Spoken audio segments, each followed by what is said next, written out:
Hi hello welcome to N9 media. నేను మీ journalist విప్లవశ్రీ. సోమవారం నాడు పదవీ బాధ్యతలు స్వీకరించిన అమెరికా 47వ అధ్యక్షుడు డొనాల్డ్ ట్రంప్ చేసిన ప్రసంగం, వెంటనే తీసుకున్న నిర్ణయాలు ఊహించిన విధంగానే ఉన్నాయి. ఇంకా అనేక అంశాల మీద వైఖరులు, ఆచరణను ప్రకటించాల్సి ఉంది. ప్రమాణ స్వీకార సభకు వచ్చిన వారంతా వంది మాగధులు, లాభాలను ఆశించే కార్పొరేట్ శక్తులు, వారికి మద్దతునిచ్చే రాజకీయ నేతలే గనుక హర్షధ్వానాలు, ఆహా ఓహోలకు కొదవ లేకుండా సాగింది.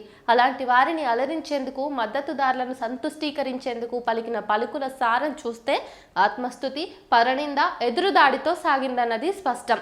నేటి నుంచి ప్రపంచంలో మరోసారి అమెరికాను గౌరవిస్తారు.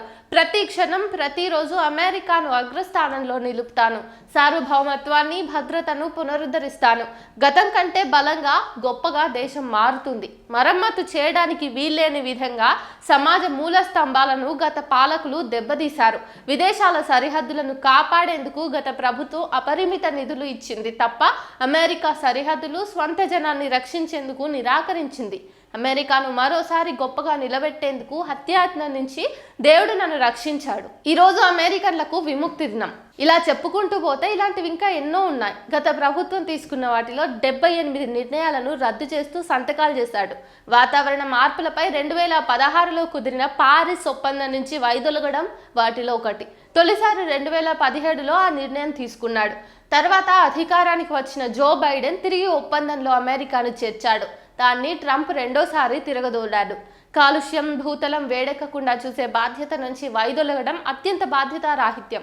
కాలుష్యానికి కారణమైన దేశాల్లో అమెరికా ఒకటి. దాని వలన సంభవిస్తున్న వ్యాధులు, ఆరోగ్య సమస్యల నివారణ నుంచి కూడా అది తప్పించుకోలేదు.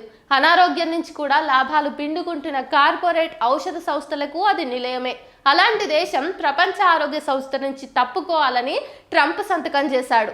కరోనా సమయంలో ప్రపంచమంతటా 70 లక్షల మంది మరణిస్తే అత్యంత బాధ్యతారాహిత్యంగా వ్యవహరించిన ఆ పిచ్చివాడి కారణంగా అమెరికాలో 12 లక్షల ప్రాణాలు పోయాయి. తన వైఫల్యాన్ని మూసిపెట్టేందుకు కరోనా కారకులు చైనా అని నిర్ధారించాలన్న ట్రంప్ ఒత్తిడిని ప్రపంచ ఆరోగ్య సంస్థ నిరాకరించిన కారణంగా తొలిసారి తన ఏలుబడిలో వైదొలిగాడు. పారిస్ ఒప్పందం మాదిరే బైడెన్ తిరిగి ప్రవేశించి అంతకు ముందు మాదిరే నిధులు ఇచ్చాడు. ఇప్పుడు ట్రంప్ మళ్ళీ మొదటికి వచ్చాడు. అమెరికా అంతర్గత అంశాలకు వస్తే ఉద్యోగాల రిక్రూట్మెంట్ ను స్తంభింపజేశాడు.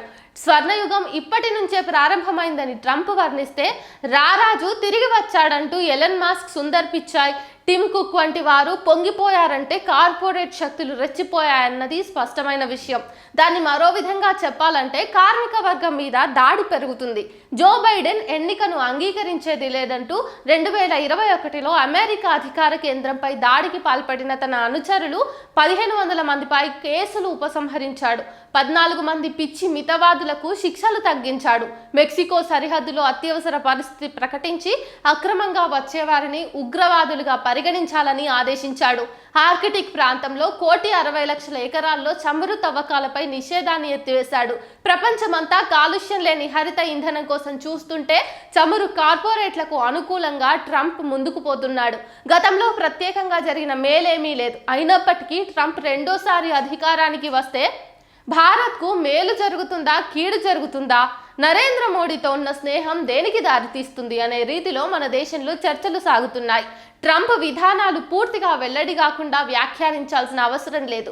ఒక్క రోజులో ఉక్రెయిన్ పోరును ఆపుతానని చెప్పిన పెద్ద మనిషి ఒక్క రోజులోనే మడమ తిప్పి అంతా పుతినే చేస్తున్నాడంటూ ధ్వజమెత్తాడు. అందుకే అతడు ఎప్పుడేం మాట్లాడతాడు, ఏం చేస్తాడని ప్రపంచమంతా ఎదురు చూస్తున్నట్లుగానే మన పట్ల వైఖరి గురించి మనము ఆసక్తికరంగా ఎదురు చూడాలి.